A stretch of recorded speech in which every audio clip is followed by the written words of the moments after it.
Oremos juntos para iniciar. Nuestro Dios Padre misericordioso, que nos amas. Vivíamos en pecado apartados de ti, pero tuviste compasión de nosotros, y para salvarnos enviaste al Hijo unigénito, a Jesucristo, y Él recibió el juicio y la maldición que nosotros merecíamos. Y por la preciosa sangre que derramó, limpiaste nuestros pecados para siempre, para que así ya no recibamos más el juicio por ellos. Gracias por darnos esa salvación tan grande sin ningún mérito nuestro. Te agradecemos por tu gracia tan inmensa de hacernos hijos de Dios y por darnos la gloriosa esperanza de entrar en tu reino. En esta hora nosotros, los redimidos por tu preciosa sangre, estamos reunidos delante de ti, para alabar la gracia y el amor de Dios, para aprender tu palabra y tener comunión en la congregación de los santos salvos. Por favor, Señor, cuida de cada uno de nosotros. Sosténnos más con tu mano de poder misericordiosa y renuévanos más para que podamos vivir el resto de nuestras vidas sin vergüenza como hijos de Dios, para cumplir tu santa voluntad y tu gloria. Si en nuestro corazón y en nuestra vida hay cosas oscuras, indignas y pecados ocultos ante ti, haznos darnos cuenta de ellos a través de la palabra de hoy. Renuévanos y fortalécenos más con tu palabra y gracia, y a todas nuestras iglesias en el país, en el extranjero, y a todos los hermanos que están guardando la fe y están predicando el Evangelio aún en medio de las dificultades, acompáñalos, Señor, con tu palabra y el poder del Espíritu Santo. Este mundo se vuelve cada vez más turbulento y lleno de pecado. Realmente vivimos en un mundo peligroso en el que no sabemos qué sucederá en el día. Señor, con nuestras propias fuerzas no podemos vencer este mundo tan corrupto. Por eso, Dios, sosténnos con tu palabra y con el poder del Espíritu Santo para que podamos vivir íntegramente sin vergüenza como hijos tuyos. Y entre nosotros, si hay algunos hermanos débiles en la fe, hermanos en enfermedades y con diversas dificultades, cuida de cada uno de ellos para que ninguno se caiga. Señor, que nos enseñas la palabra necesaria en cada momento oportuno y el camino por el cual debemos andar, ahora también guíanos para que podamos entender la palabra y la santa voluntad tuya que quieres revelarnos. Hemos orado todo esto en el nombre de nuestro Señor Jesucristo. Amén. Muchas gracias al coro. Hermanos, cuando escuchan una alabanza, solo piensan si cantan bien o mal. No hay que escuchar solo así, sino pensar en su contenido. Las letras de nuestros himnos fueron escritas casi todas por cristianos renacidos. Son testimonios, oraciones y confesiones de su fe y de la vida cristiana que ellos experimentaron en su corazón y en su vida diaria. Escribieron esas palabras en forma de poesía y luego otra persona añadió la melodía y así se forma el himno. Por eso, hermanos, si abran el himnario y lean en silencio cada letra una por una, se darán cuenta que es mucho mejor que muchos sermones. En esas letras hay gracia y amor de Dios. Hay confesiones de fe, decisiones de la vida cristiana, y habla sobre la evangelización y predicación y oraciones. Tiene muchas enseñanzas. El coro se esfuerza mucho practicando para cantar. Y cuando ellos alaban, Creo que eso debe traer gran gracia y gozo a nuestros corazones. Estoy seguro de ello. Busquemos ahora la Biblia en 1 Pedro 4. 1 Pedro capítulo 4.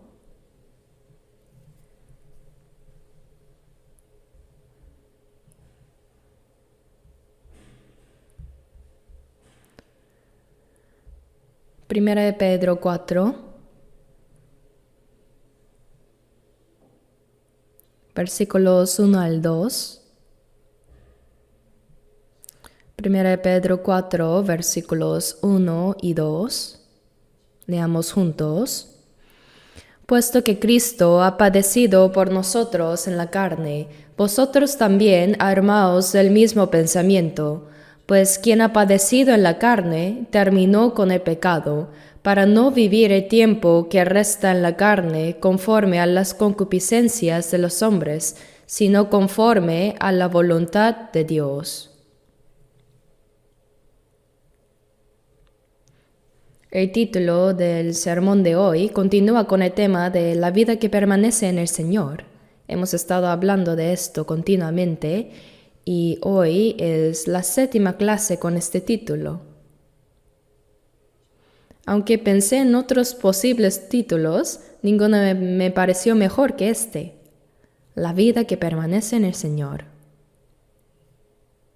En Juan 15, 3-4 dice: Ya vosotros estáis limpios por la palabra que os he hablado, permaneced en mí y yo en vosotros. Cuando comprendemos la palabra de que el Señor nos perdonó con su preciosa sangre y nos libró por su gracia, nuestra alma realmente fue limpiada. Hemos recibido la salvación. Ahora el Señor ordena a los salvos: permaneced en mí. La palabra permanecer significa que puede que no permanezcamos. Cuando un niño nace, crece bajo el amor y el cuidado del padre, la madre y de toda la familia. A ese niño no hace falta decirle: no te alejes de tu mamá o no te olvides de tu papá, porque no tiene la fuerza para separarse de ellos, ¿verdad? Pero el ser humano, aunque su alma haya sido salva, aún tiene un cuerpo. Nuestro hombre interior se deleita en la ley de Dios, y nuestro espíritu se goza en ella también. Pero como dice Romanos 7:23, veo otra ley en mis miembros que se rebela contra la ley de mi mente. Así hay un deseo carnal en nuestra carne. Esa carne no ama la palabra de Dios. Quiere vivir a su manera, por eso los pensamientos de la carne y del espíritu chocan y pelean entre sí. En Romanos 8:7 dice: por cuanto los designios de la carne son enemistad contra Dios.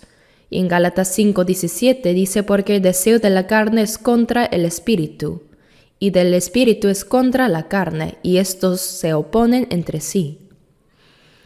Así que una persona salva puede parecer a alguien con una doble naturaleza.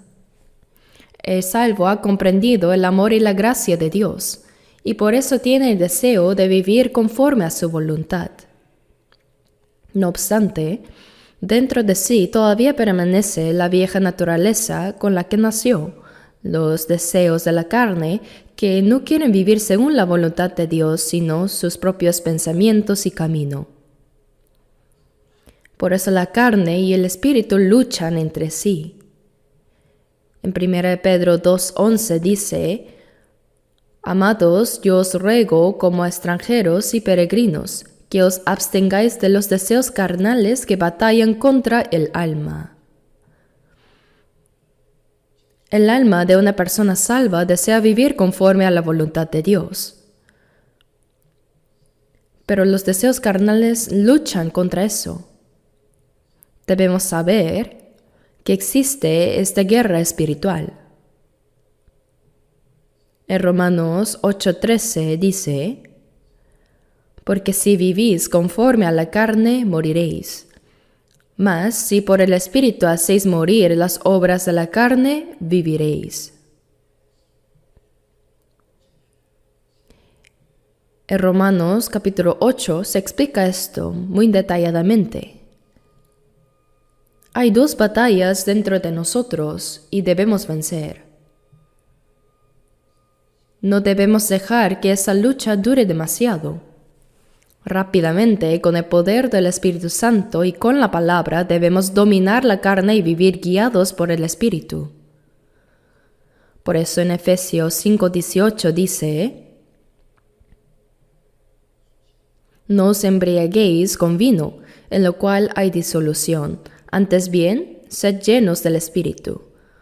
Una persona ebria habla sin sentido y actúa sin control. No está en su sano juicio, se vuelve atrevida y pierde dominio propio. Por eso dice: no os embriaguéis con vino. Pero no solo se puede embriagar uno con vino.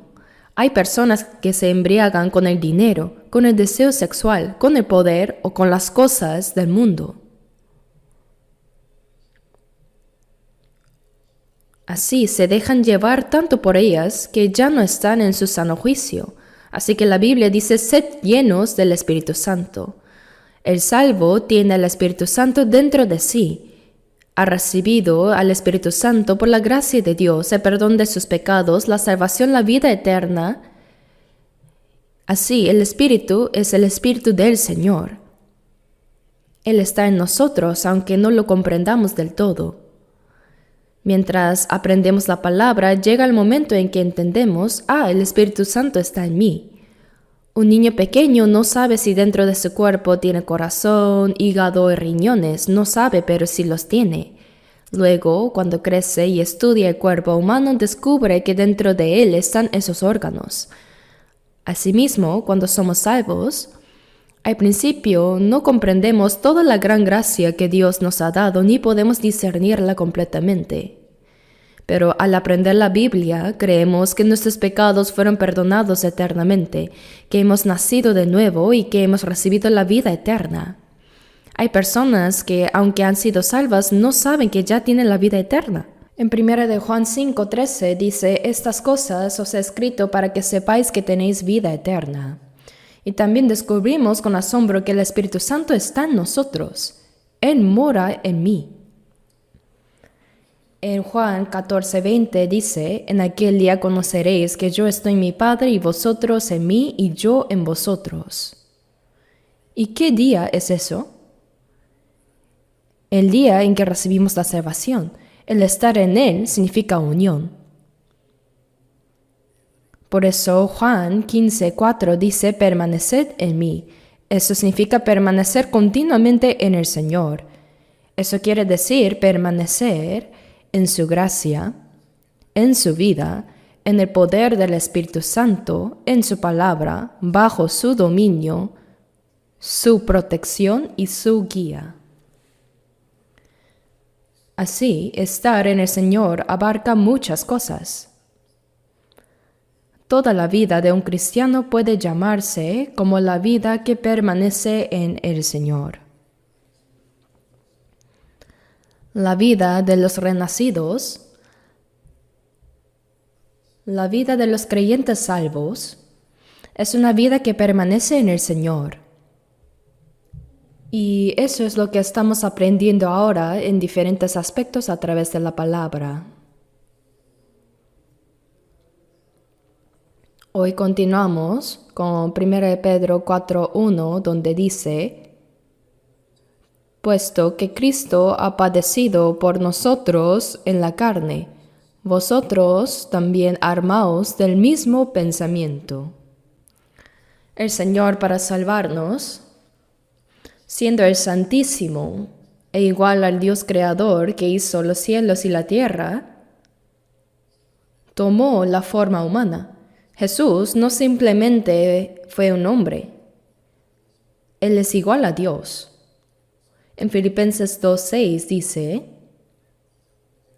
el cual siendo en forma de Dios, es decir, que tiene la misma naturaleza que Dios, Pero también dice, no estimó el ser igual a Dios como cosa que aferrarse, sino que se despojó a sí mismo tomando forma de siervo hecho semejante a los hombres.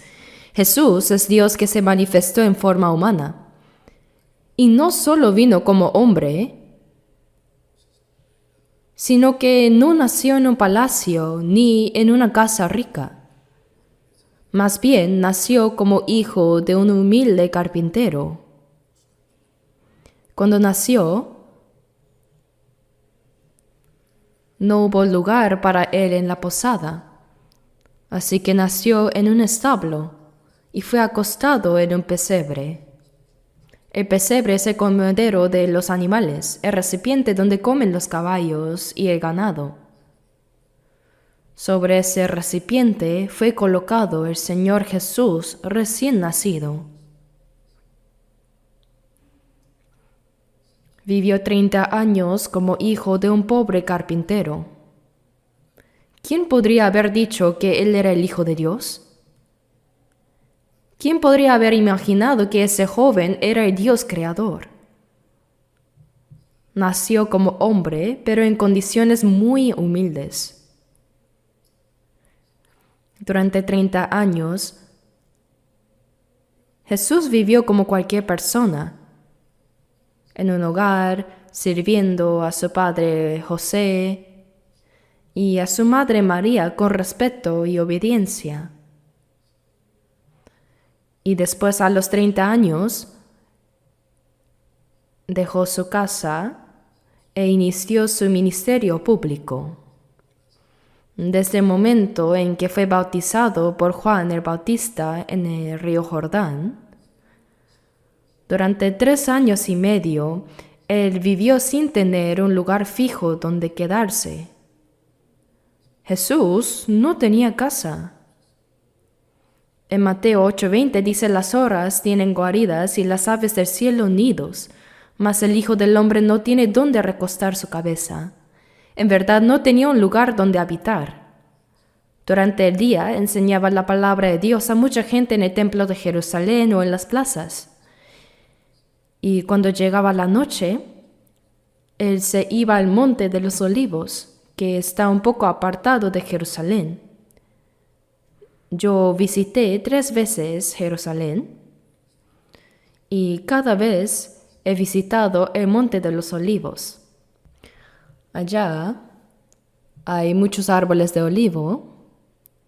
Ahí descansaba Jesús con sus discípulos y compartía comunión con ellos.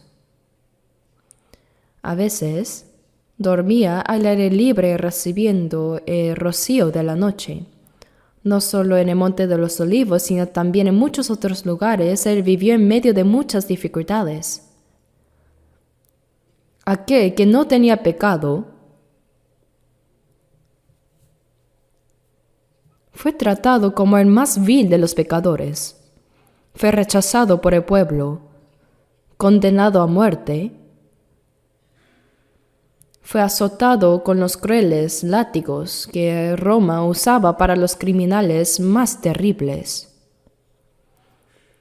Luego cargó la cruz y fue llevado al lugar de la ejecución. En ese lugar fue clavado y permaneció 6 horas colgado. Sufriendo la vergüenza y dolor, él murió. Todo eso fue para salvarnos.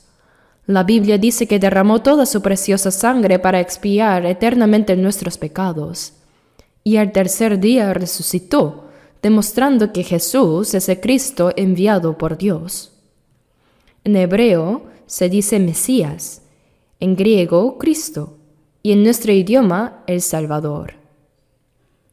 Así nos hizo creer que Él es verdaderamente el Cristo. Después de resucitar, no desapareció como un vapor, sino que durante 40 años se apareció muchas veces. Tenía un cuerpo glorificado, capaz de aparecer y desaparecer, y durante esos 40 días se manifestó a sus discípulos, hablándoles y mostrándoles que Él era el Cristo.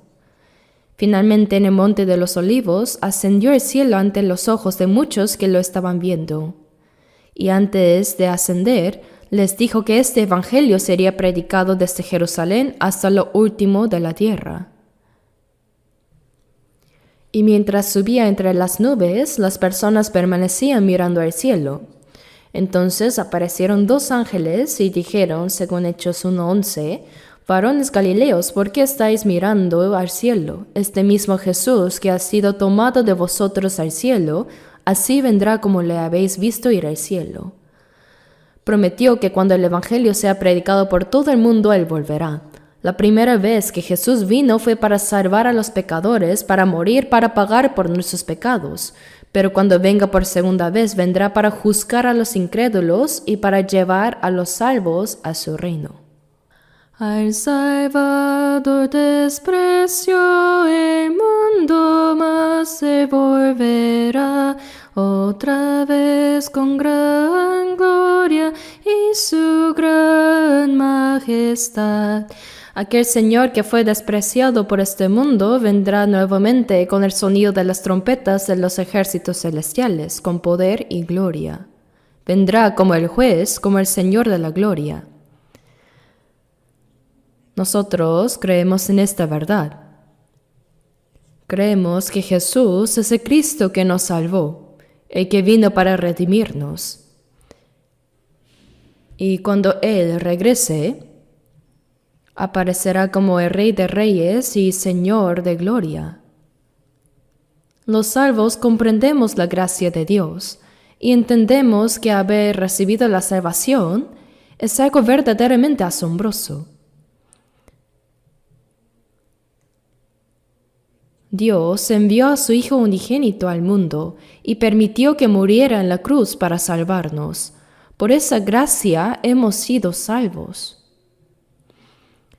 Entonces, ¿cómo debe vivir una persona que ha sido salva? Si al recibir la salvación fuéramos llevados inmediatamente al cielo, todo sería sencillo, ¿verdad? Pero aún vivimos en esta tierra y mientras estamos aquí tenemos algo que hacer. Somos completamente diferentes del resto del mundo. Aunque por afuera somos iguales, ahora hemos recibido la vida eterna. Vivimos con la esperanza del cielo. Dios es nuestro Padre. Nuestro propósito de vida es distinto. Nuestra manera de vivir también es distinta. Por eso, tras ser salvos, la Biblia nos enseña detalladamente cómo debe vivir un cristiano.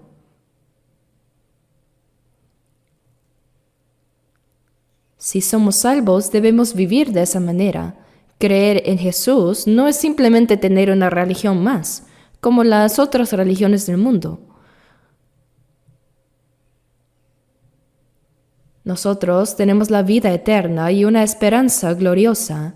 El Dios que hizo los cielos y la tierra se ha convertido en nuestro Padre. Antes de ser salvos, el Espíritu no moraba en nosotros, pero el Espíritu Santo, el Espíritu de Dios, de Cristo, son lo mismo, como dice en Romanos 8. Ahora, en el pasaje que hemos leído, dice, puesto que Cristo ha padecido por nosotros en la carne. El Señor vino a este mundo y sufrió. Fue aborrecido y perseguido por los judíos. Aun siendo inocente, fue condenado a muerte. Fue azotado con terribles látigos y cargó la cruz. Fue arrastrado al lugar de la ejecución y crucificado. Durante 6 horas sufrió un dolor y una vergüenza indescriptibles. Jesús sufrió en la carne. Por eso dice, armaos también vosotros del mismo pensamiento. El Señor sufrió para salvarnos y nosotros debemos estar dispuestos a sufrir por Él. ¿Por qué por Él? Porque el cristiano tiene una tarea, seguir las huellas del Señor. En Filipenses 1:29 dice, porque a vosotros os es concedido a causa de Cristo, no solo que creáis en Él, sino también que padezcáis por Él. El Señor nos concedió su gracia no solo para que creamos y seamos salvos, sino también para que suframos por su causa. El creyente tiene sufrimientos como cristiano. Cuando tratamos de vivir conforme a la voluntad de Dios en este mundo malvado, el Señor dijo en Juan 15:19, si fuerais del mundo, el mundo amaría lo suyo, pero como no sois del mundo, antes yo os elegí del mundo, por eso el mundo os aborrece. No pertenecemos al mundo, por eso el mundo nos odia, porque no somos como él. Nosotros predicamos el Evangelio del Señor, pero el mundo rechaza ese mensaje y se levanta contra nosotros. Por eso, como dice en 1 de Juan 5:19, sabemos que somos de Dios y el mundo entero está bajo el maligno. Toda esta sociedad pertenece al maligno, al diablo, pero nosotros pertenecemos a Dios. Y como el diablo se opone a Dios, también persigue a los hijos de Dios. Cuando tratamos de vivir conforme a la voluntad del Señor, la Biblia dice en 2 de Timoteo 3:12, y también todos los que quieren vivir piadosamente en Cristo Jesús padecerán persecución. Si deseamos vivir una vida piadosa o predicar el Evangelio, encontraremos mucha oposición y predicación. Cuando recién fui salvo, nuestra iglesia todavía no estaba establecida como ahora. Hoy puedo predicar con tranquilidad, pero al principio solo llevaba una Biblia en la mano y durante años no recuerdo dónde dormía ni qué comía. Pasé hambre muchas veces y lloré de verdad muchas veces. Sin embargo, mientras predicaba, las personas empezaban a recibir la salvación. Y eso causó mucho odio. ¿Quiénes me perseguían más? Los mismos cristianos. Martín Lutero, que era un sacerdote católico, fue salvo por el pasaje de Romanos 1:17, mas el justo por la fe vivirá. A través de ese versículo entendió que el hombre es justificado por la fe, y cuando fue salvo se dio cuenta de que muchas cosas que hacía la Iglesia Católica estaban equivocadas. En ese tiempo el mundo entero estaba dominado por el catolicismo, y el Papa tenía más poder que el emperador romano. Podía establecer o destituir a un emperador. Imaginen cuán poderoso era. Sin embargo, Lutero se levantó solo contra esa autoridad y señaló los errores de la Iglesia Católica. Entonces llegó la orden de excomunión. Fue declarado fuera de la Iglesia. Ya no lo reconocían como sacerdote, pero Lutero tomó ese documento de excomunión y otros papeles del Vaticano y los quemó públicamente en la plaza, delante de la multitud. Eso fue como declarar la guerra al enorme poder del catolicismo, él solo. ¿Pueden imaginarlo? Existe un libro en inglés titulado Aquí estoy. Yo mismo lo estudié en el seminario antes de ser salvo. El pastor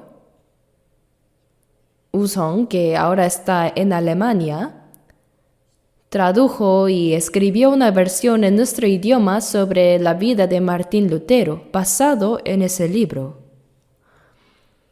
Si pueden conseguirlo, les recomiendo leerlo. Lutero luchó con gran valentía contra la Iglesia Católica. Aunque fue condenado a muerte y enfrentó amenazas de ejecución, Lutero no se rindió y peleó hasta el final. Y Dios lo protegió,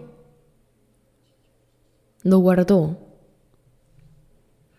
Durante su juicio religioso le dijeron, Martín Lutero, retracta todo lo que has dicho y escrito. Era la época en que la imprenta comenzaba a desarrollarse y las personas no tenían Biblias. Solo podían seguir lo que el clero les decía. Por eso si alguien no obedecía, lo llamaban hereje y lo enviaban a la Inquisición. donde muchos fueron ejecutados y quemados vivos por la Iglesia Católica. Así, para juzgar a Lutero, lo convocaron a un tribunal llamado la Dieta de Worms en Alemania. Sus amigos le dijeron que no fuera, que si iba a Worms moriría, pero Lutero respondió: aunque mis enemigos sean tan numerosos como las tejas del techo de la sala de Worms, iré con el Señor. Y con valentía se dirigió al juicio religioso. El Papa no estuvo presente, pero en su lugar enviaron a un cardenal que presidió el juicio. Muchos cardenales rodearon a Lutero y le dijeron: Martín Lutero, revoca todo lo que has dicho y escrito. Entonces Lutero respondió: no puedo retractarme de una sola palabra, a menos que me muestren por las escrituras que estoy equivocado. Y orando añadió: Here I stand. Aquí estoy, Dios mío. Dios mío, protégeme. El cardenal le dijo entonces: tienes pocos días para abandonar Alemania. Fue expulsado. Y además, se decretó que cualquiera que matara a Lutero no sería culpable de asesinato. En ese momento Lutero estaba sentenciado a muerte. Así, mientras regresaba, de pronto desapareció. Muchos pensaron que había sido asesinado secretamente, pero no fue así, sino que un hombre noble, un gran señor feudal que poseía vastas tierras e incluso tenía soldados propios, envió a sus hombres armados para interceptarlo en el camino y así fingir un secuestro de Lutero.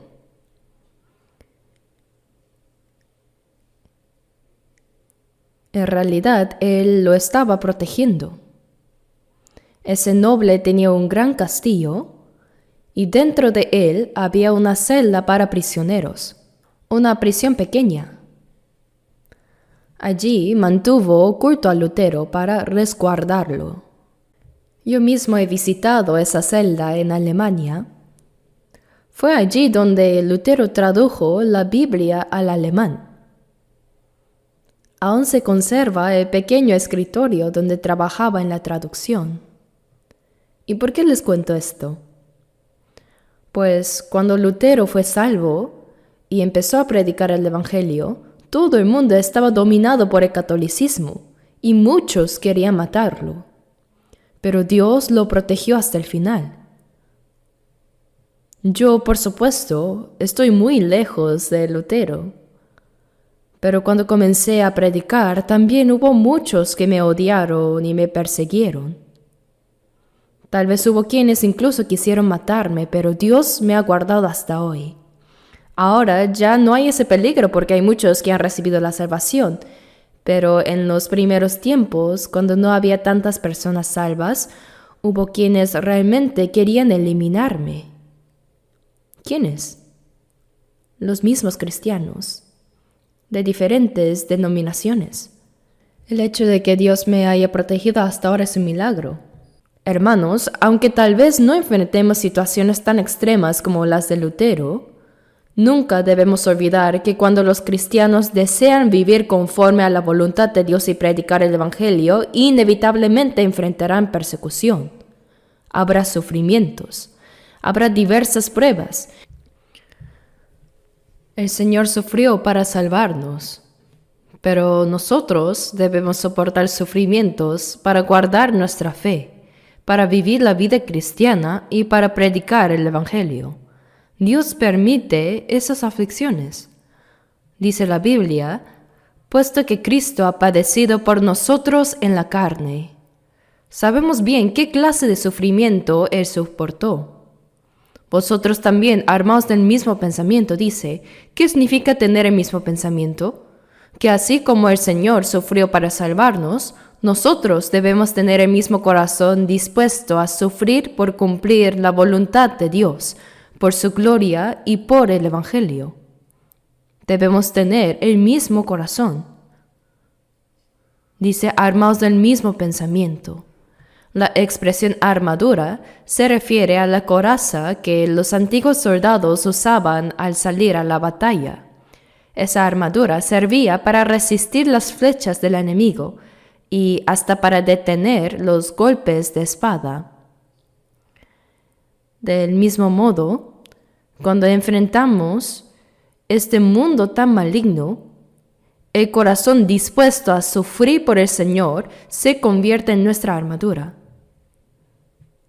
Si avanzamos confiando en el Señor, esa fe se vuelve nuestra defensa. Dice también porque el que ha padecido en la carne terminó con el pecado. ¿Qué quiere decir que el que ha padecido en la carne terminó con el pecado? Hermanos, después de ser salvos, para guardar nuestra fe y para vivir según la voluntad del Señor y para predicar el Evangelio, ¿realmente sienten que están soportando aflicciones? ¿De verdad soy una persona así? ¿Realmente tengo ese mismo pensamiento? Dice, armaos del mismo pensamiento, porque el que ha padecido en la carne, aquel que sufre las aflicciones en la carne, terminó con el pecado. Es decir, no puede pecar. Esa persona ni siquiera tiene tiempo para pecar. ¿Saben quiénes pecan? El que tiene tiempo. Pero cuando trabajamos para el Señor, cuando nos esforzamos, cuando oramos día y noche y predicamos el Evangelio, ¿en qué momento podríamos pecar? No hay tiempo para eso. Una bicicleta se mantiene en pie solo cuando sigue avanzando, pero si se detiene, cae. De la misma manera, el cristiano que permanece activo en la obra del Señor y avanza con fe no puede caer en el pecado. Los cristianos tenemos tantas cosas que hacer. Es difícil, hay aflicciones, hay persecuciones.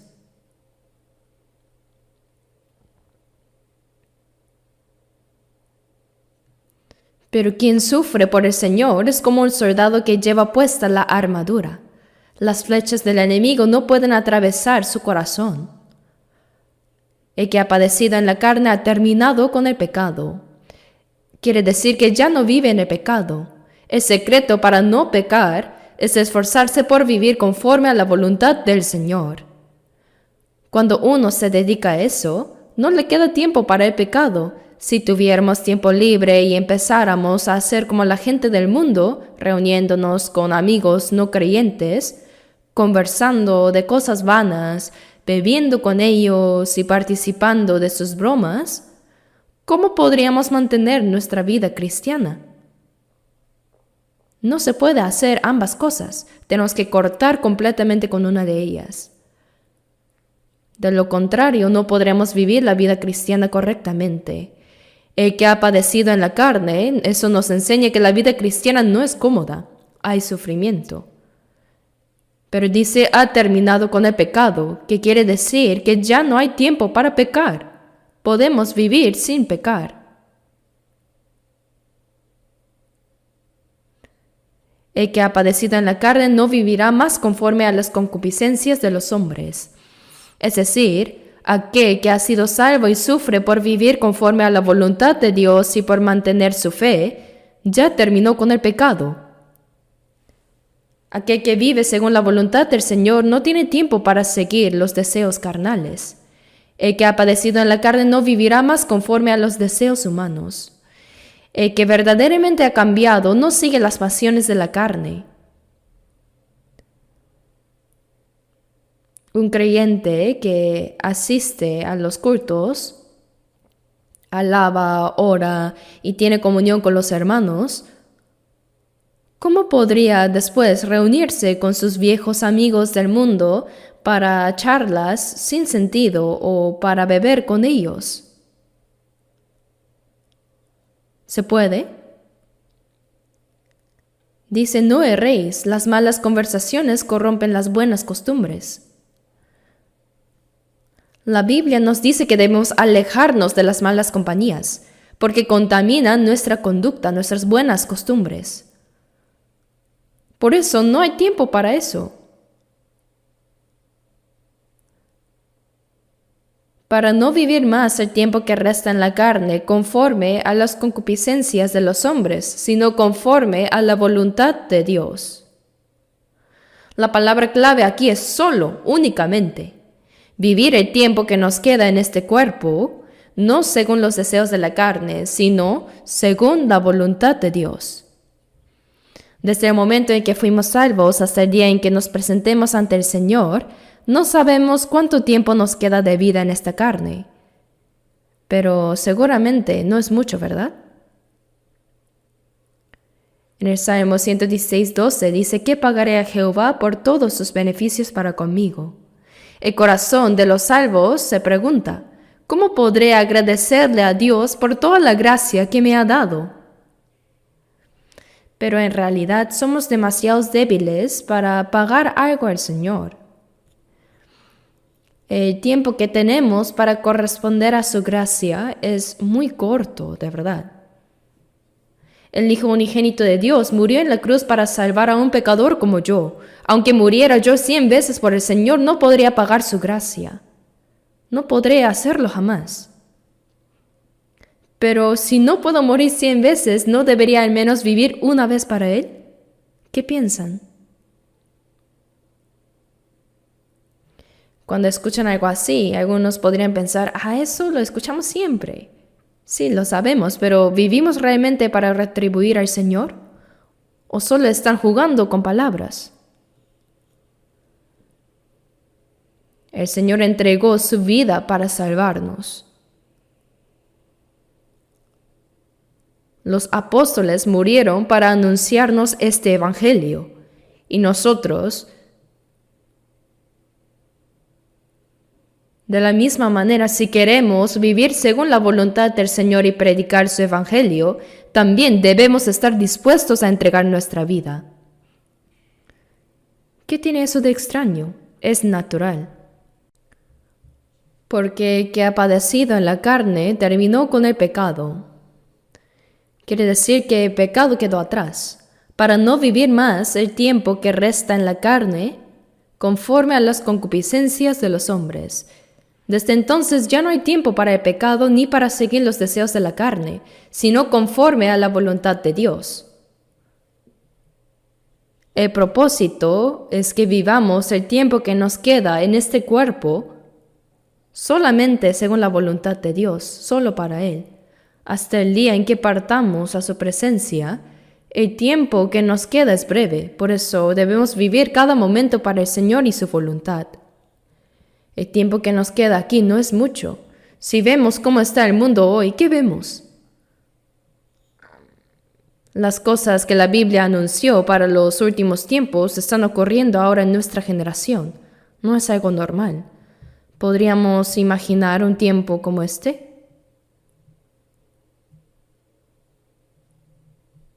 Las potencias del mundo amenazan mutuamente con armas nucleares. Hoy o ayer leí en el periódico que Hamas, en la franja de Gaza, atacó a Israel primero. Desde entonces, Israel ha contraatacado, bombardeando Gaza intensamente, ¿verdad? En esa guerra ya han muerto 70,000 personas. Y aún no ha terminado la guerra. Están intentando negociar un alto al fuego. Y ojalá se logre pronto, pero 70,000 muertos. ¿Cuánto ha durado? ¿2 años? Y según la Biblia, cuando Rusia marche contra Israel, como está profetizado en Ezequiel capítulo 38, también intervendrá Estados Unidos y allí comenzará la última gran guerra. Esta será una guerra nuclear, no será para ver quién gana o pierde, será el juicio de Dios sobre el mundo. Y ya podemos ver claramente las señales de que eso se acerca. En lo político y en lo económico vendrán tiempos cada vez más caóticos. Y cuando la confusión llegue a su punto más alto, aparecerá repentinamente una persona, como una estrella fugaz, que parecerá traer soluciones a todos los problemas del mundo. Todos quedarán asombrados y dirán: este hombre traerá la paz al mundo y resolverá los conflictos globales. Ese hombre será el anticristo. El anticristo siempre aparece en tiempos de caos. Después de la Primera Guerra Mundial, cuando Alemania estaba sumida en un gran desorden político y económico, apareció Hitler como si fuera un salvador. Entonces todos creyeron que él traería la prosperidad y la paz, y el pueblo entero lo aclamó gritando «Heil a Hitler». Pero por causa de ese hombre, Alemania fue destruida. Ahora los signos que vemos no son los de una sola nación, sino de un acontecimiento mundial.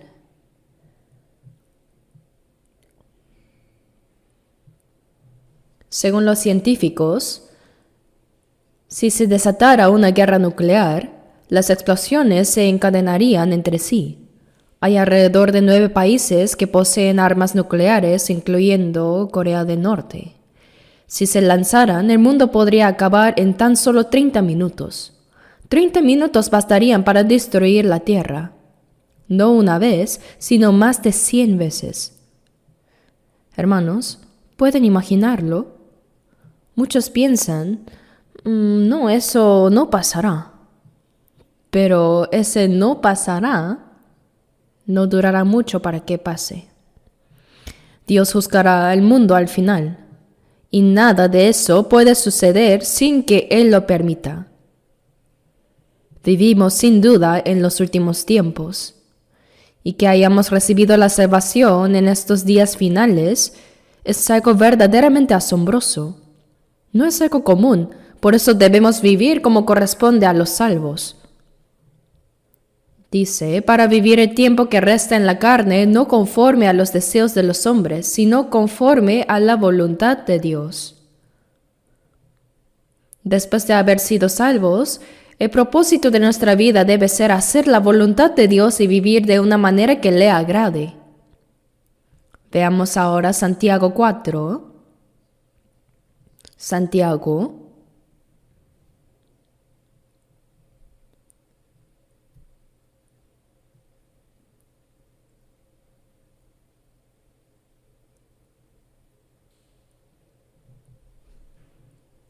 capítulo 4, versículo 15, leamos juntos.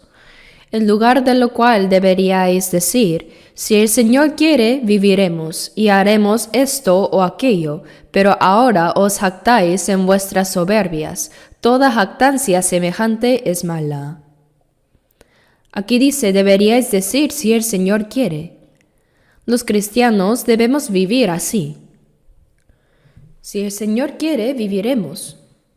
Y si Él quiere, moriremos. Si el Señor quiere, haremos esto o aquello. Y si no es su voluntad, aunque tengamos muchas ganas de hacerlo, debemos abstenernos. Si el Señor quiere, viviremos y haremos esto o aquello. Y si morir es la voluntad del Señor, entonces debemos morir. ¿Cuál fue la oración de Jesús la noche antes de morir en la cruz? En Mateo 26:39 dice, Padre mío, si es posible, pase de mí esta copa. Delante de él estaba la cruz, la copa del sufrimiento. Era la vergüenza y el dolor más terribles que un ser humano podía soportar. Jesús tenía un cuerpo igual al nuestro. Algunos piensan que porque era el Hijo de Dios no sintió dolor al ser crucificado, pero no es así. Él era como nosotros. Lloró, se entristeció, tuvo hambre y sintió dolor cuando fue azotado. Era como humano, como nosotros. Iba a sufrir la mayor humillación y agonía que un hombre podía soportar. Por eso él oró, si es posible, pase de mí esta copa. Pero si Jesús no hubiera bebido esa copa, nosotros tendríamos que beberla y ser condenados al infierno, ¿verdad? Por eso dijo, pero no sea como yo quiero, sino como tú. Si recibir la cruz con su vergüenza y dolor era la voluntad del Padre, entonces que se hiciera su voluntad. Jesús obedeció porque era la voluntad del Padre. En Filipenses 2:8 dice, haciéndose obediente hasta la muerte y muerte de cruz. Jesús obedeció completamente la voluntad de Dios hasta morir.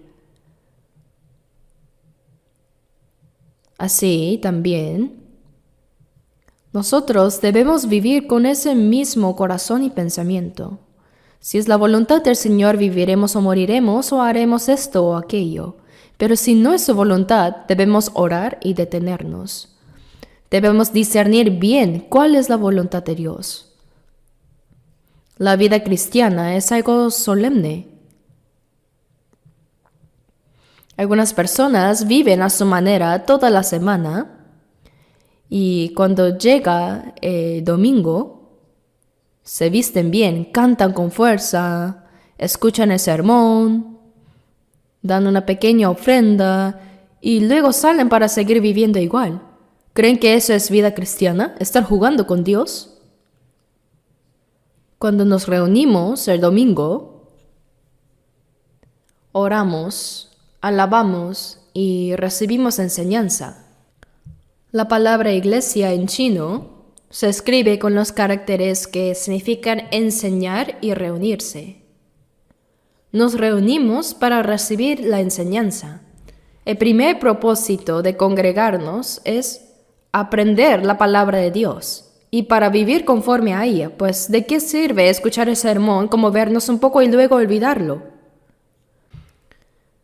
En Santiago 1:25 dice, no siendo oidor olvidadizo, sino hacedor de la obra. Si escuchamos pero no practicamos, estamos despreciando la palabra de Dios. Si un hijo escucha las palabras de su padre pero no las obedece, está despreciando a su padre. ¿Cómo podríamos nosotros despreciar a nuestro Padre Celestial? Aprendemos la palabra para vivir conforme a ella, ¿verdad?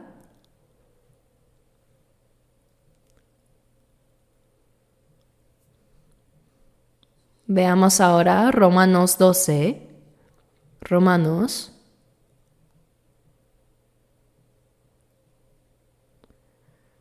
capítulo 12, versículos 1 y 2. Se los leo. Así que, hermanos, os ruego por las misericordias de Dios que presentéis vuestros cuerpos en sacrificio vivo, santo, agradable a Dios, que es vuestro culto racional. No os conforméis a este siglo, sino transformaos por medio de la renovación de vuestro entendimiento, para que comprobéis cuál sea la buena voluntad de Dios, agradable y perfecta. Aquí dice, así que hermanos, el apóstol Pablo se dirige a los salvos diciendo, hermanos, os ruego por las misericordias de Dios. Esta expresión significa por el amor y la gracia de Dios, por su compasión hacia nosotros. La misericordia de Dios es su gracia que se compadece de nosotros. En otras palabras, ya que habéis recibido la misericordia de Dios, escuchad lo que os digo. Dijo, presentad vuestros cuerpos en sacrificio vivo, santo, agradable a Dios. Tras ser salvos, lo único que realmente poseemos es nuestro cuerpo. No tengo nada más que este cuerpo, te lo doy. Lo más valioso que tenemos es este cuerpo, ¿verdad? Todavía estamos vivos.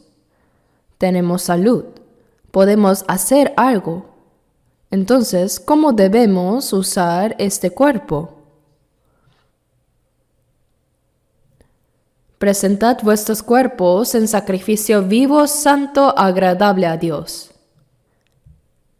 En 1 Corintios 6, versículos 19 y 20 dice, no sois vuestros, porque habéis sido comprados por precio. El Señor nos compró con su sangre preciosa. Y en 1 Corintios 7:23 dice, por precio fuisteis comprados. No os hagáis esclavos de los hombres. En otra traducción dice, fuisteis comprados a un precio muy alto. El precio fue la sangre de Cristo. Con su sangre Él compró nuestra alma y nuestro cuerpo. Por eso ya no nos pertenecemos.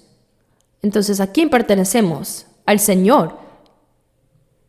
Vivamos o moramos, debemos hacerlo según su voluntad. Dice, glorificad pues a Dios en vuestro cuerpo. Los salvos permanecemos en esta tierra para que tanto nuestro cuerpo como nuestra alma glorifiquen a Dios. Debemos tener clara nuestra pertenencia. No tenemos nada que sea nuestro. ¿Qué cosa podría decir que me pertenece? Nada. Pues el Señor pagó un precio altísimo. Éramos pecadores destinados al infierno, pero Él nos rescató pagando con su vida. Es como un esclavo que ha sido comprado para ser liberado. Estaba destinado a servir y morir como siervo, esclavo, pero alguien pagó un gran precio para comprarlo y decirle, ahora eres libre, vive como quieras. Y el esclavo responde, no, quiero servirte, ahora soy tu siervo. Entonces el dueño dice, no te compré para hacerte esclavo, te compré para darte libertad. Y él insiste, no, voluntariamente quiero ser tu siervo. Eso es un siervo libre. Un siervo por decisión propia. Asimismo, el Señor no nos obligó a ser sus siervos, sino que nosotros voluntariamente nos hemos hecho siervos del Señor. Por eso en Gálatas 1:10 el apóstol Pablo dice, ¿busco ahora el favor de los hombres o el de Dios? ¿O trato de agradar a los hombres? Pues si todavía agradara a los hombres, no sería siervo de Cristo.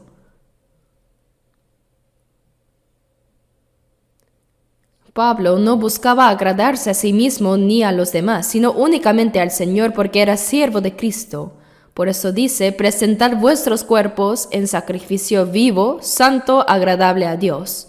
Se refiere a este cuerpo, a nuestra vida, un sacrificio vivo, santo, agradable a Dios. Es decir, una vida que agrade al Señor. En el Antiguo Testamento, el pueblo de Israel ofrecía corderos, cabras o becerros como sacrificios. Los mataban y los presentaban en el altar. Pero nosotros, los cristianos, ofrecemos una vida viva, nuestra propia existencia como sacrificio a Dios. Dice, presentad vuestros cuerpos en sacrificio vivo, santo, agradable a Dios, que es vuestro culto racional. Este es el verdadero culto. Hoy en día muchos dicen que van a las iglesias a adorar.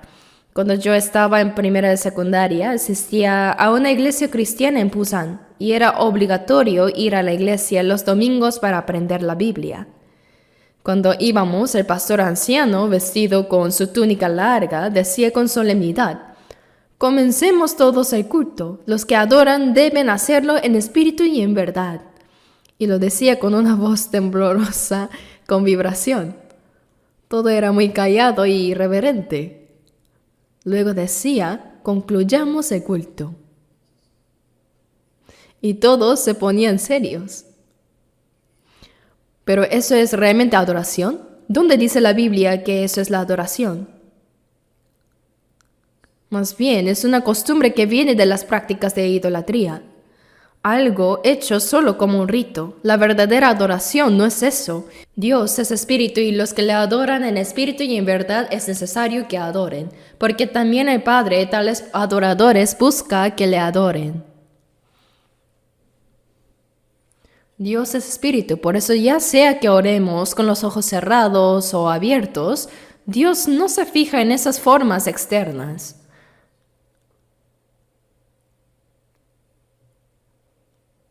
Dios es espíritu, y los que le adoran en espíritu y en verdad, es necesario que adoren. Aquí espíritu y verdad se refiere al Espíritu Santo y a la verdad de la palabra. Solo los salvos pueden adorar verdaderamente a Dios porque tienen al Espíritu Santo. Uno que no ha sido salvo, por mucho que cante, se arrodille o levante las manos, no puede adorar verdaderamente porque no ha nacido de nuevo todavía.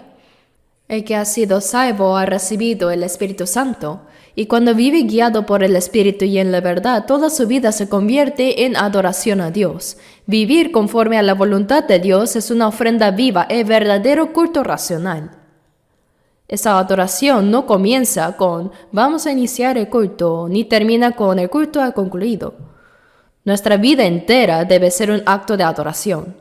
Todo lo que decimos, lo que hacemos, lo que pensamos, si agrada a Dios, se convierte en un sacrificio vivo, en una adoración espiritual que a Él le complace. ¿De qué sirve mostrarse reverente durante el culto y luego, al salir, vivir a nuestro antojo? ¿Acaso Dios es una estatua que se puede honrar un momento y luego olvidar?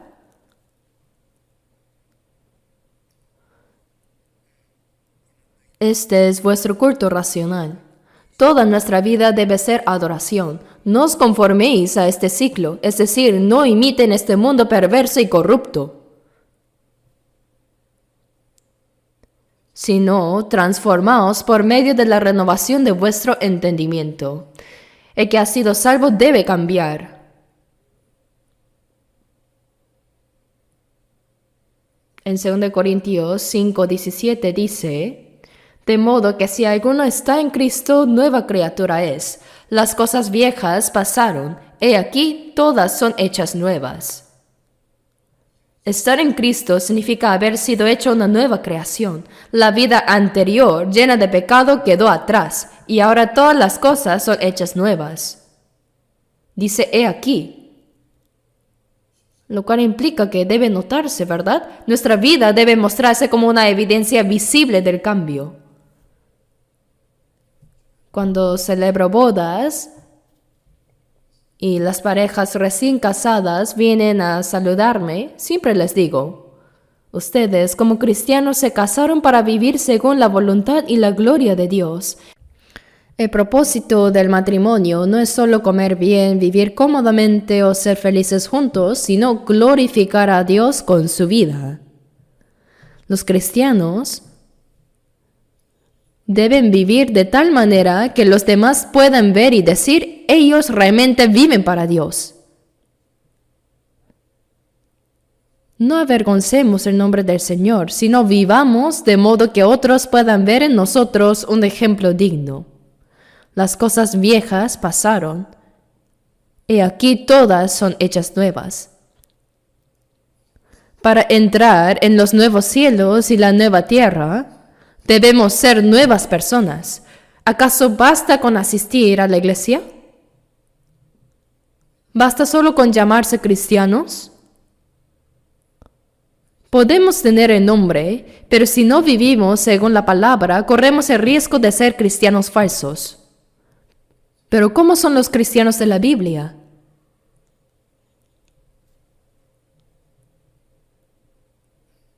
Por eso dice, transformaos por medio de la renovación de vuestro entendimiento. No debemos seguir la corriente de este mundo malvado, sino dejar que el Espíritu Santo renueve nuestra mente y nuestro carácter día a día.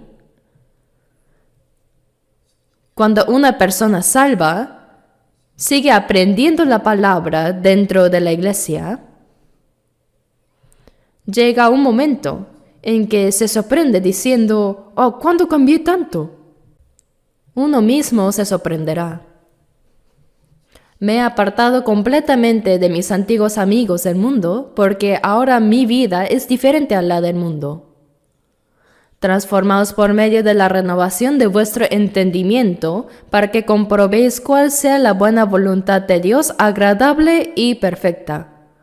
Cuando nuestro corazón es renovado y transformado, podemos discernir la voluntad de Dios, que es buena, agradable y perfecta, y vivir conforme a su voluntad. Eso es la adoración espiritual, el culto racional que agrada a Dios. Hermanos, lean esta palabra una y otra vez, hasta que verdaderamente la comprendan y la sientan profundamente en el corazón, hasta que toque lo más profundo de su alma.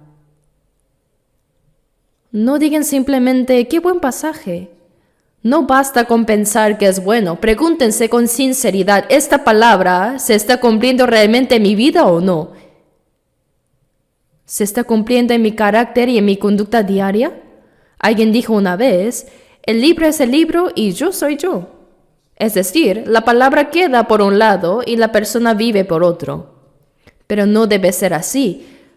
Debemos llegar a parecernos cada vez más a esta palabra. El Juan 1:14 dice acerca de Jesús, y aquel verbo fue hecho carne y habitó entre nosotros. El verbo es Dios. Dios mismo tomó forma humana y habitó entre nosotros. En Jesús estaba la plenitud de la gracia y de la verdad.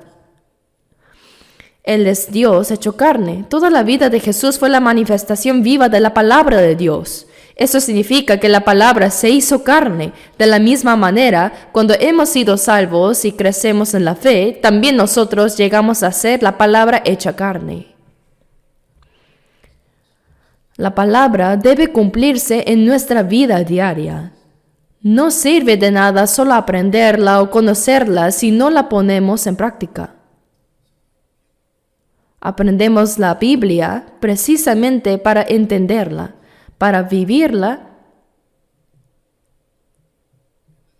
y también para guardarla en nuestro corazón y en nuestras acciones. Debe continuar hasta las acciones.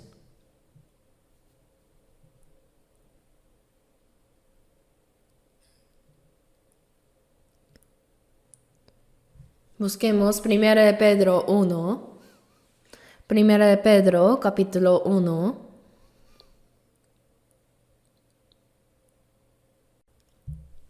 Primera de Pedro, capítulo 1.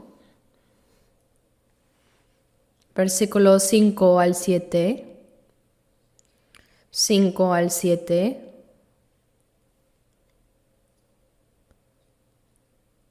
Capítulo 1, versículos 5 al 7. Se los leo. Que sois guardados por el poder de Dios mediante la fe, para alcanzar la salvación que está preparada para ser manifestada en el tiempo postrero, en lo cual vosotros os alegráis, aunque ahora, por un poco de tiempo, si es necesario, tengáis que ser afligidos en diversas pruebas, para que sometida a prueba vuestra fe, mucho más preciosa que el oro, el cual, aunque perecedero, se prueba con fuego, sea hallada en alabanza, gloria y honra cuando sea manifestado Jesucristo. Aquí dice la salvación que está preparada para ser manifestada en el tiempo postrero. Este tiempo postrero comenzó con la primera venida de Jesús y se extiende hasta el fin del mundo. La salvación preparada para ser manifestada se refiere a la redención completa que se cumplirá cuando el Señor regrese. En ese tiempo los muertos en Cristo resucitarán, y los que estén vivos serán transformados. Dice que sois guardados por el poder de Dios mediante la fe para alcanzar la salvación.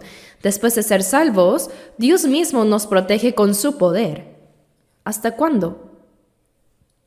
Hasta que recibamos esa salvación final cuando Cristo vuelva.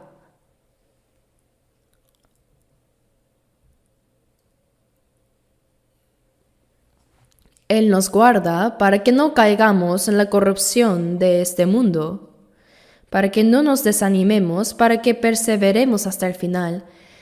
Creo sinceramente que vivimos en la generación que verá la venida del Señor, como Enoc, que fue llevado sin ver muerte.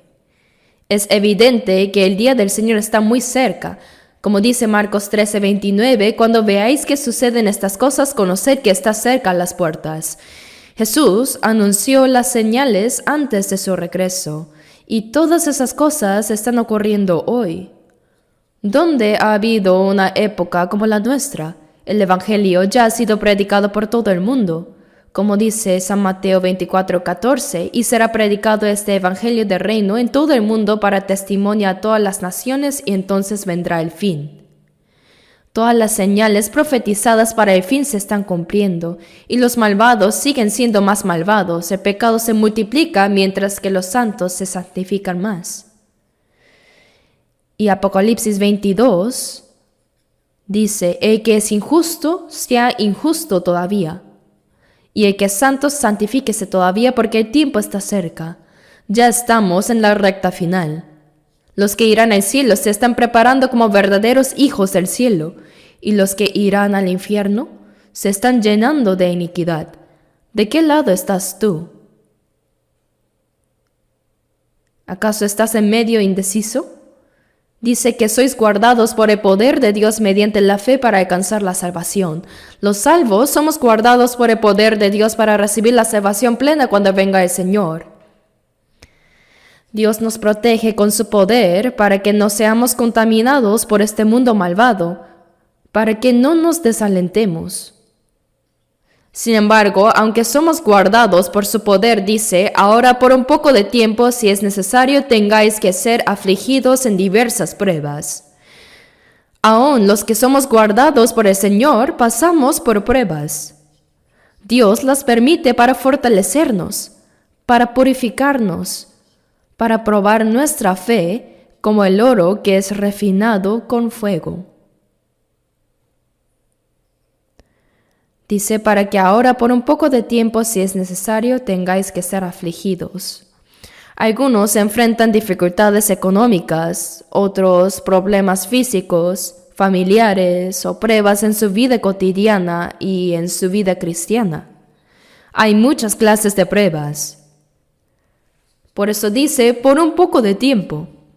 Mientras vivimos en este cuerpo, es natural que ante las dificultades y el sufrimiento sintamos tristeza o preocupación. Pero la palabra dice, aún así os alegráis grandemente. ¿Por qué? Porque la prueba de vuestra fe es necesaria.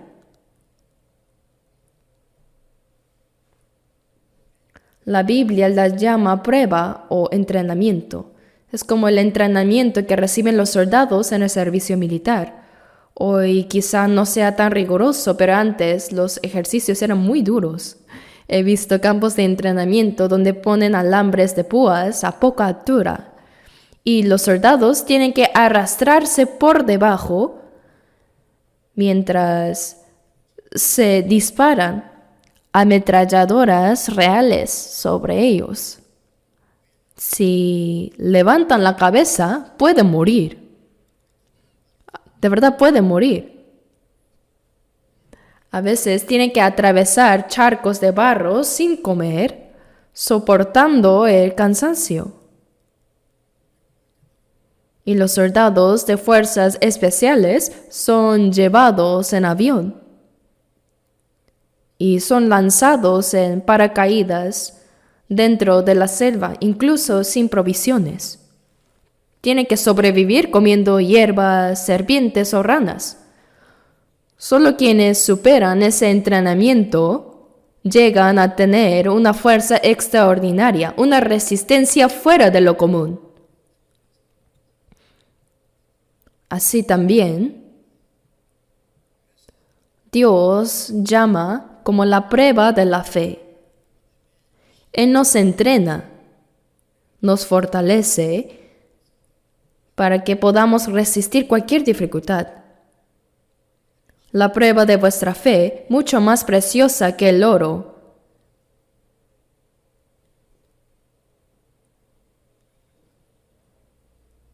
Cuando el oro se extrae de la mina, no es puro. Contiene muchas impurezas. Se derrite con fuego y con productos químicos. Y así las impurezas salen a la superficie. Luego se vuelve a fundir una y otra vez hasta que todas las impurezas desaparecen y queda el oro puro. Del mismo modo, Dios purifica nuestra fe. Dice, para que vuestra fe sea hallada en alabanza, gloria y honra cuando sea manifestado Jesucristo. A través de las pruebas, nuestra fe se purifica y cuando el Señor venga, recibiremos alabanza, gloria y honra. Así es la prueba de la fe. Que una persona haya sido salva no significa que vivirá sin dificultades. El Señor está con nosotros, pero también nos permite pasar por pruebas. Job dijo en capítulo 23, versículo 10, «Mas Él conoce mi camino, me probará y saldré como oro».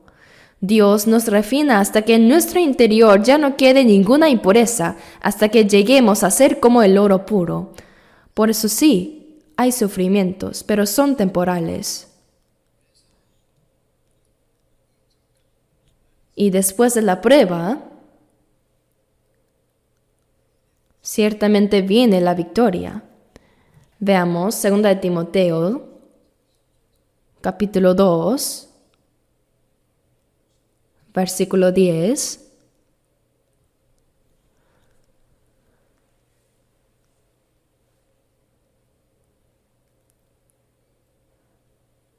Segunda de Timoteo 2, versículo 10.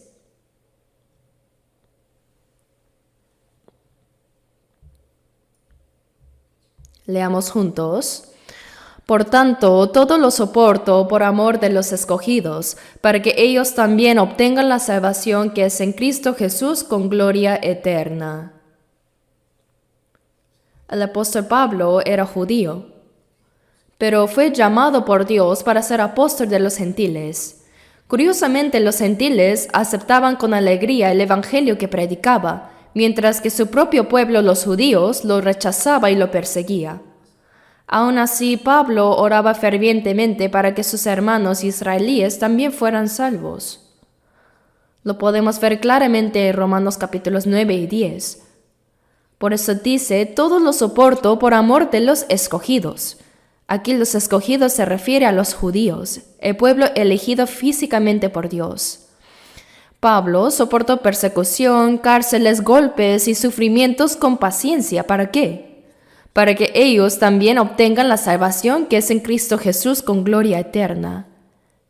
Fíjense en esa expresión. Con gloria eterna, dice.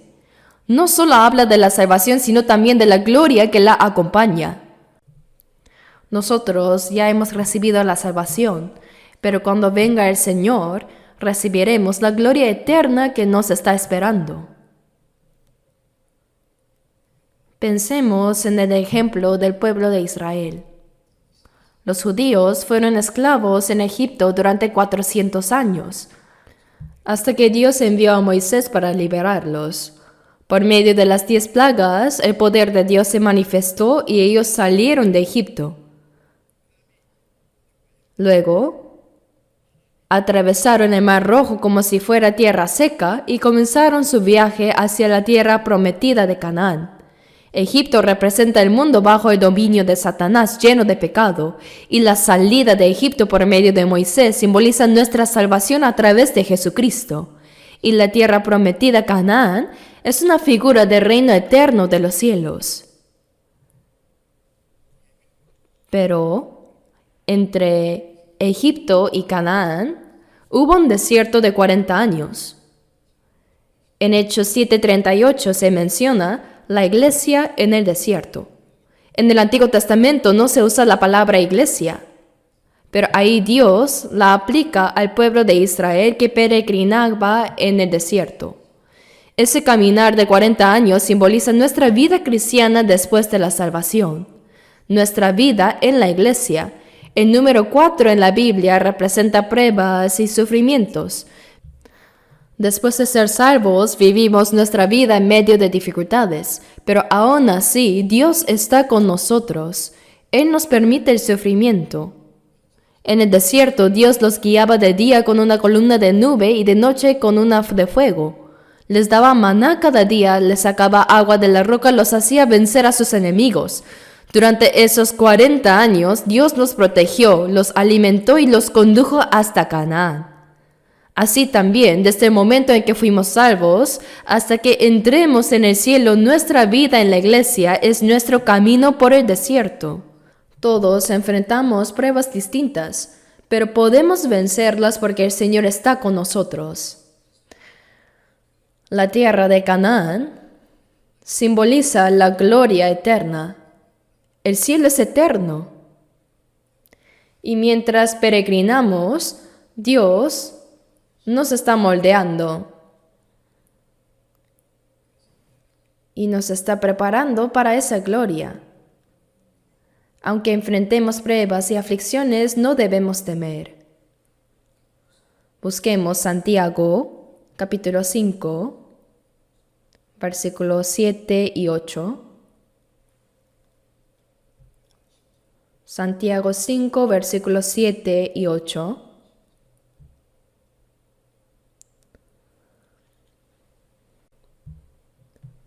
Leamos juntos. Por tanto, hermanos, tened paciencia hasta la venida del Señor. Mirad cómo el labrador espera el precioso fruto de la tierra, aguardando con paciencia hasta que reciba la lluvia temprana y la tardía. Tened también vosotros paciencia y afirmad vuestros corazones, porque la venida del Señor se acerca. Hermanos, tened paciencia hasta la venida del Señor. ¿Por qué debemos tener paciencia? Pues hay muchas pruebas, dificultades y sufrimientos. Nos dice que seamos pacientes hasta su venida. Mirad cómo el labrador espera el precioso fruto de la tierra, aguardando con paciencia hasta que reciba la lluvia temprana y la tardía. Tened también vosotros paciencia y afirmad vuestros corazones, porque la venida del Señor se acerca. Esta es una palabra perfectamente adecuada para nuestros tiempos. Realmente vivimos en la época en que el regreso del Señor está muy cerca. Ahora busquemos un versículo más, en Hebreos capítulo 5, versículo 8. Hebreos 5, versículos 8 y 9. Y aunque era hijo, por lo que padeció aprendió la obediencia, y habiendo sido perfeccionado, vino a ser autor de eterna salvación para todos los que le obedecen. Aquí él se refiere a Jesucristo. Aunque era hijo, por lo que padeció aprendió la obediencia. Jesús es el Hijo de Dios, y aún así aprendió la obediencia a través del sufrimiento. Y dice, y habiendo sido perfeccionado. ¿Qué significa eso? Él fue perfeccionado como nuestro Salvador. En Hebreos 2:10 dice, porque convenía a aquel por cuya causa son todas las cosas, y por quien todas las cosas subsisten, que habiendo de llevar muchos hijos a la gloria, perfeccionase por aflicciones al autor de la salvación de ellos. Así, como un grano de trigo cae en tierra, muere y da mucho fruto, el Hijo unigénito murió para dar vida a muchos hijos de Dios. El Señor fue perfeccionado como Salvador a través del sufrimiento. Aquí también dice, aunque era hijo, por lo que padeció, aprendió la obediencia, y habiendo sido perfeccionado, vino a ser autor de eterna salvación. Por medio del sufrimiento, el Señor aprendió la obediencia. Nosotros también debemos aprender la obediencia a través del sufrimiento. Algunos hermanos son buenos, amables, talentosos, tienen muchas virtudes y dones, pero nunca han sido entrenados. No han pasado por disciplina espiritual. Hablan bien inglés, son muy amables, todo es bueno, pero no han sido entrenados. Es como si crecieron en un invernadero, en un ambiente demasiado cómodo. Por eso cuando enfrentan una pequeña dificultad no saben cómo reaccionar. ¿Qué ocurre entonces? No solo les resulta difícil llevar una vida cristiana firme, sino que tampoco son aptos para ser verdaderos obreros del Evangelio. Hermanos, Dios utiliza a las personas que han sido entrenadas, ¿lo sabían? En la vida cristiana, incluso el mismo Jesús fue perfeccionado aprendiendo la obediencia por medio del sufrimiento que padeció. Así también nosotros aprendemos a obedecer viviendo según la voluntad de Dios en medio del sufrimiento. Por eso nuestro carácter de fe se va perfeccionando cada vez más. Jesús aprendió la obediencia a través del sufrimiento también. Entonces, ¿cuánto más sufrimiento recibieron los apóstoles? ¿Dicen que no tienen sufrimiento en su vida cristiana? Sí lo hay, pero el Señor está con nosotros y nos hace vencer ese sufrimiento. Él nos disciplina para que lleguemos a ser personas dignas de entrar en la gloria eterna. La gloria se alcanza a través del sufrimiento. ¿Me dejo entender? Por eso, después de ser salvos y hasta que entremos en el reino de Dios, hay muchos sufrimientos en nuestra vida dentro de la iglesia también, como el pueblo que caminó por el desierto. Personalmente y también como iglesia enfrentamos muchas pruebas y sufrimientos, pero el Señor está con nosotros, nos ayuda, nos disciplina y nos perfecciona, y nos hace personas dignas de entrar en esa gloria. Por eso, debemos creer que el Señor está con nosotros y que a través del sufrimiento nuestra fe se perfecciona cada vez más. Además, no debemos ser hijos de Dios solo de palabra, ni cristianos solo de nombre, sino vivir verdaderamente como hijos de Dios, como hombres y mujeres nuevos por Cristo. ¿Sabían que todos los israelíes que quisieron regresar a Egipto murieron en el desierto? Ellos estaban en el desierto, pero decían que querían volver a Egipto, que allá estaban mejor. ¿Qué pasó con ellos? Murieron todos en el desierto durante 40 años. Y solo los que nacieron de nuevo entraron en la tierra prometida. ¿Qué quiere decir eso? Significa que solo los que han nacido de nuevo, los que realmente se han convertido en nuevas criaturas y obedecen la palabra de Dios, serán los que entren en el cielo. Solo ellos entrarán al cielo. No debemos quedarnos rezagados en el camino. Oremos juntos. Nuestro Dios Padre misericordioso, tuviste piedad y amor de nosotros aun cuando nos habíamos apartado de ti en pecado. El Señor recibió en nuestro lugar el juicio y la maldición que nosotros debíamos recibir, y sin ningún mérito nuestro nos salvaste. Te agradecemos por esa inmensa gracia. Ahora nosotros, los salvos, te damos las gracias porque creemos que siempre nos guardas, proteges, guías y gobiernas. Hasta que entremos en el cielo, tú mismo nos guiarás y guardarás para que ninguno de nosotros caiga. Señor, sabemos que estamos muy cerca de tu venida. Queremos ser diferenciados santamente para dar la gloria a nuestro Dios Padre y hacer las obras que debidamente debemos realizar. Todo esto hemos orado en el nombre de nuestro Señor y Salvador Jesús. Amén.